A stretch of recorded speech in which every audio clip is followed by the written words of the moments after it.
Assalamualaikum warahmatullahi wabarakatuh. Siswa-siswi SMK 1 Sedayu yang saya banggakan dan saya cintai.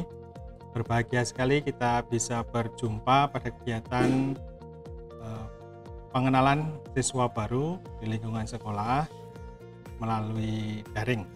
Memang pada masa pandemi Covid ini kita belum diperkenankan untuk bisa bertatap muka secara langsung, tapi saya kira pertemuan ini juga tidak akan jauh berbeda ketika kita nanti bisa bersua langsung di sekolah kita tercinta.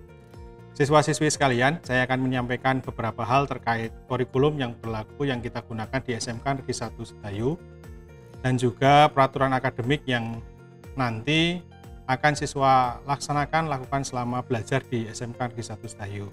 Perkenalkan, nama saya Al-Rasid Dito, kebetulan diberikan amanah oleh Bapak Kepala Sekolah untuk membantu di bidang kurikulum. Perlu siswa-siswi sekalian ketahui bahwa SMK 1 Sedayu telah melaksanakan kurikulum 2013 sejak pertama kurikulum itu digulirkan. Dan saat ini kita akan melaksanakan kurikulum ini yang revisi edisi 2018, di mana kita memiliki 6 kompetensi keahlian. 5 diantaranya adalah kompetensi pada rumpun teknologi dan rekayasa, sedangkan yang 1 kompetensi berada di rumpun teknologi informatika. Setiap siswa di SMK 1 Sedayu memiliki beban atau akan melaksanakan beban kurikulum yang sudah tercantum dan siswa-siswi sekalian bisa lihat di buku pedoman MPLS tahun 2020 yang itu harus dituntaskan dalam 3 tahun ke depan.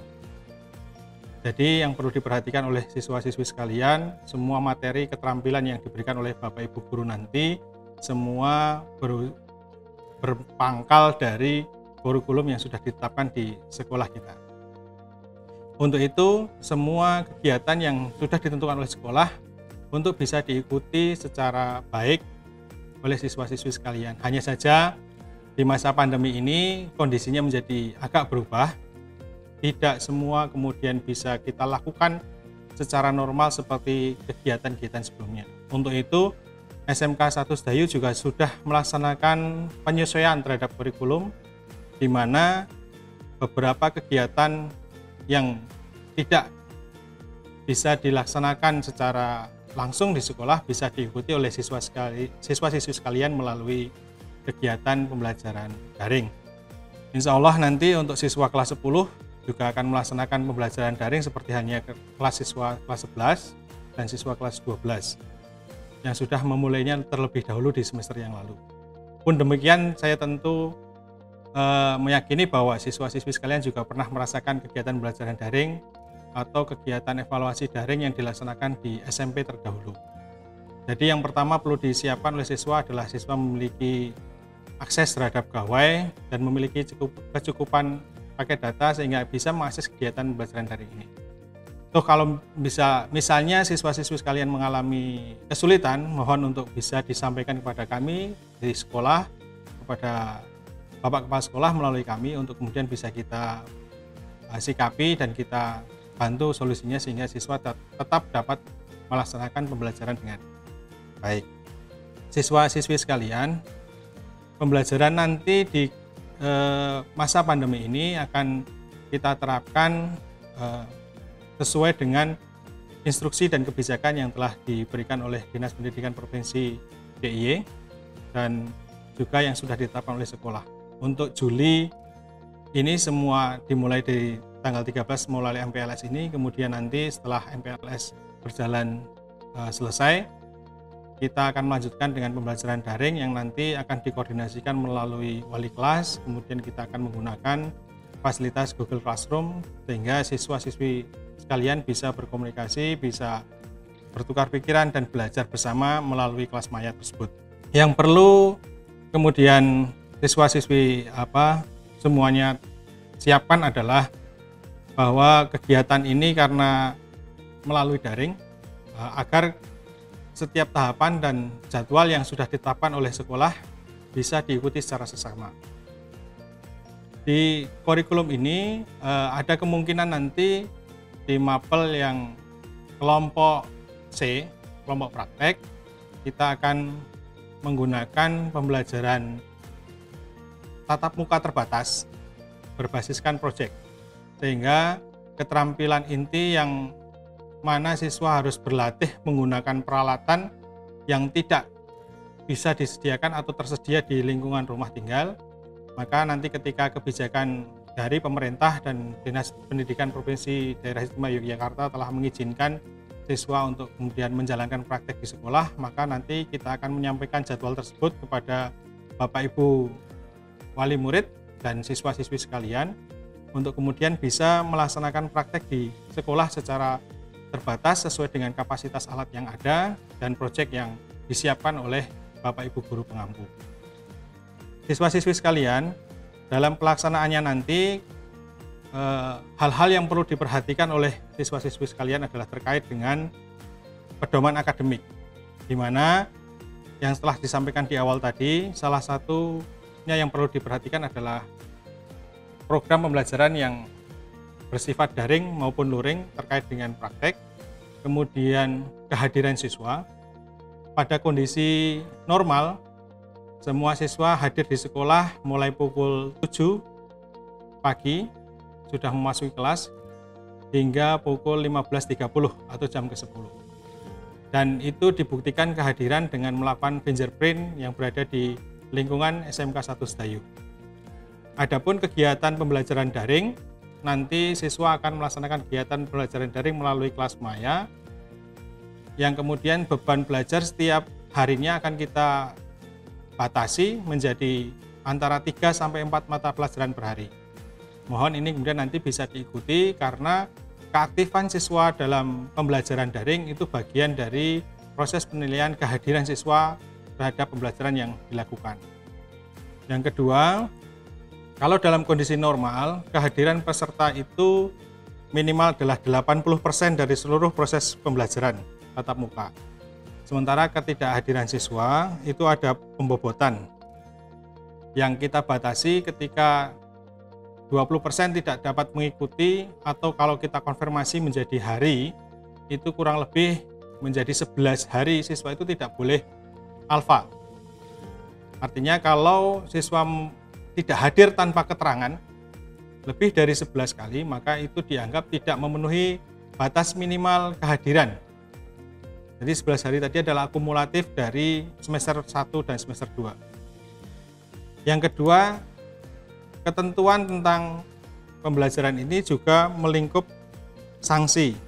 Sanksi itu ada 4 kategori. Yang pertama adalah teguran langsung, hukuman yang sesuai, yang ketiga tidak diluluskan, atau yang keempat dilaporkan kepada alat negara. Saya ulangi tentang sanksi. Jadi siswa perlu perhatikan. Jadi kenapa yang di awal saya sampaikan soal sanksi, ini agar kemudian saya harap tidak ada siswa yang mengalaminya atau harus berurusan dengan hal ini. Yang pertama, ketika siswa tidak memperoleh jumlah minimal dalam kehadiran ataupun melebihi jumlah maksimal ketidakhadiran, maka siswa itu dapat diberikan sanksi. Yang pertama, tidak diikutsertakan dalam penilaian akibat tidak memenuhi kehadiran minimal.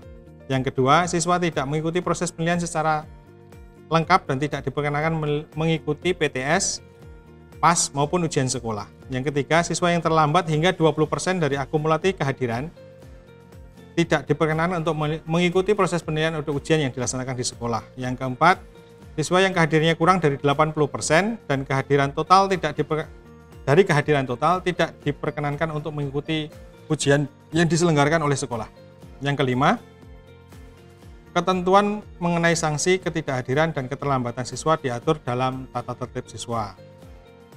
Berikutnya terkait dengan ketentuan penilaian, nanti setiap Bapak Ibu guru dalam memberikan pembelajaran akan menyampaikan kriteria dan teknik penilaian yang akan dilaksanakan. Mohon nanti siswa-siswi semua bisa mengikuti dan menanyakan kepada guru mata pelajaran yang mengampu, sehingga siswa-siswi sekalian mengetahui kriteria apa yang harus dipenuhi. Yang kedua, pelaksanaan penilaian dan ujian. Penilaian dan ujian itu meliputi ujian ulangan harian, ujian tengah semester, ujian akhir semester, ujian sekolah, dan ujian praktek atau kompetensi. Dari keseluruhan itu, di masa pandemi ini yang telah kita laksanakan dan ke depan mungkin masih akan kita kembangkan, beberapa ujian tes langsung itu kita laksanakan secara daring dengan aplikasi yang sudah dimiliki oleh SMK 1 Sedayu, baik dengan desktop maupun dengan Android. Berikutnya, rapor itu sudah kita gunakan menggunakan e-raport, sehingga setiap semesternya raport harus diselesaikan dan tuntas, tidak boleh ada siswa yang hutang penilaian, karena kemudian secara periodik penilaian ini akan kita laporkan kepada Dinas Pendidikan dan Direktorat PSMK. Hal berikutnya di pedoman akademik yang perlu siswa perhatikan adalah terkait dengan remedial. Jadi setiap pembelajaran ketuntasannya harus dipenuhi oleh seluruh siswa. Ketika siswa tidak dapat memenuhi salah satu kompetensi dasar, memenuhi kriteria minimalnya, maka siswa dapat menghubungi Bapak Ibu guru yang mengampu untuk kemudian mendapatkan perbaikan. Jangan kemudian ditunda-tunda sampai kemudian akhir pembelajaran baru ketahuan bahwa ada beberapa kegiatan kompetensi yang belum diikuti secara tuntas. Terkait hal tersebut, nanti akan mempengaruhi pada penilaian akhir yang akan menentukan pada kenaikan maupun ketidaklulusan siswa. Jadi mohon perhatian siswa-siswi sekalian yang sudah berlangsung, ketika ada penugasan dari Bapak Ibu guru, ketika ada pembelajaran yang harus diikuti secara baik dan secara utuh, maka ikuti dengan baik. Kemudian apabila ada tugas yang harus dikerjakan, kerjakan. Jangan kemudian ditunda-tunda. Ketika Anda menunda pekerjaan, maka nanti akan semakin banyak beban yang harus Anda selesaikan, yang nanti kemudian tidak cukup waktu untuk kemudian menyelesaikannya. Yang ke-11, untuk kriteria kenaikan kelas dan kelulusan, kita mengikuti pedoman dari Kementerian Pendidikan dan juga surat edaran yang disampaikan oleh Kepala Dinas Dikpura DIY. Jadi siswa-siswi sekalian bisa membuka ketentuan tersebut pada buku pedoman MPLS tahun 2020 yang sudah dibagikan sebelumnya. Perlu siswa-siswi ketahui bahwa pembelajaran di SMK 1 Sedayu menerapkan mengadopsi pedoman penilaian 2018 yang dikeluarkan oleh Direktorat PSMK, sehingga yang kita kenal adalah SKM untuk kelompok A dan B itu minimal 60 nilainya. Itu tapi dalam kategori C. Sementara untuk produktif SKM-nya adalah 70, sehingga siswa harus dinyatakan tuntas. Sehingga nanti siswa bisa dinyatakan naik kelas apabila seluruh mata pelajaran telah dituntaskan atau maksimal 2 mata pelajaran itu dinyatakan belum tuntas. Selebihnya hal yang lain yang perlu diperhatikan untuk kriteria kenaikan kelas adalah penilaian sikap, keikutsertaan dalam pramuka, serta persentase kehadiran yang sudah saya sampaikan sebelumnya. Yang lain, ada hak dan kewajiban bagi siswa dalam menggunakan atau memanfaatkan fasilitas yang berada di sekolah. Sekali lagi, fasilitas yang ada di sekolah ini digunakan sepenuhnya untuk mengembangkan potensi Anda semua. Jadi, silahkan berkreasi, silahkan dimanfaatkan dengan sebaik-baiknya dan bertanggung jawab. Sehingga semua alat yang digunakan ini bisa terus digunakan dalam kondisi yang baik. Bisa kita gunakan untuk tahun ini, tahun berikutnya, dan adik-adik kelas yang akan datang. Sehingga setiap siswa yang menggunakan peralatan di sekolah, memanfaatkan fasilitas yang ada di sekolah, harap digunakan dengan baik dan bertanggung jawab. Yang ketiga, tentunya siswa-siswi kalian selama mengikuti pembelajaran di SMK 1 Sedayu itu dibimbing dan dibina oleh teman-teman di bimbingan dan konseling. Sekali lagi, bimbingan konseling itu untuk membantu Anda melejitkan potensi diri, bukan tempat untuk mencatatkan perilaku yang tidak baik, perilaku yang kurang tepat. Jadi sekali lagi, silahkan Anda banyak-banyak datang ke BK untuk kemudian berkonsultasi ketika mengalami kesulitan-kesulitan belajar atau membutuhkan pertimbangan dalam menetapkan tujuan dan kesempatan yang akan datang. Yang ke-14 dalam peraturan akademik juga diatur tentang mutasi perpindahan siswa baik datang ke sekolah ini maupun keluar dari sekolah.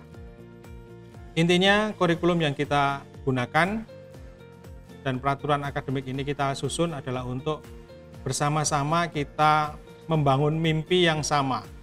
Jadi ketika siswa-siswi sekalian dan orang tua wali mempercayakan untuk belajar di SMK 1 Sedayu, tentu punya cita-cita yang sama untuk menjadi anak yang soleh dan solehah dan memiliki kompetensi yang cukup, memiliki kompetensi yang baik sehingga bisa kemudian digunakan untuk memperoleh pekerjaan yang layak. Sehingga tentunya ketika siswa memiliki kompetensi yang baik, kemudian didukung dengan fasilitas pengakuan terhadap kompetensi yang dimiliki, maka siswa-siswi sekalian dapat memperoleh pekerjaan itu secara layak dan diberikan penghasilan yang baik juga. Itu tentu tujuan yang dipercayakan oleh orang tua siswa sekalian kepada sekolah, dan itu perlu kita wujudkan bersama. Jadi siswa-siswi sekalian belajar dengan tekun sesuai dengan instruksi yang diberikan oleh Bapak Ibu guru dan pembimbing yang ada di sekolah. Manfaatkan seluruh fasilitas dan peralatan yang ada di sekolah secara baik dan bertanggung jawab, sehingga tujuan itu bisa kita capai bersama-sama. Saya kira itu yang perlu saya sampaikan kepada siswa-siswi sekalian, terutama siswa-siswi kelas 10.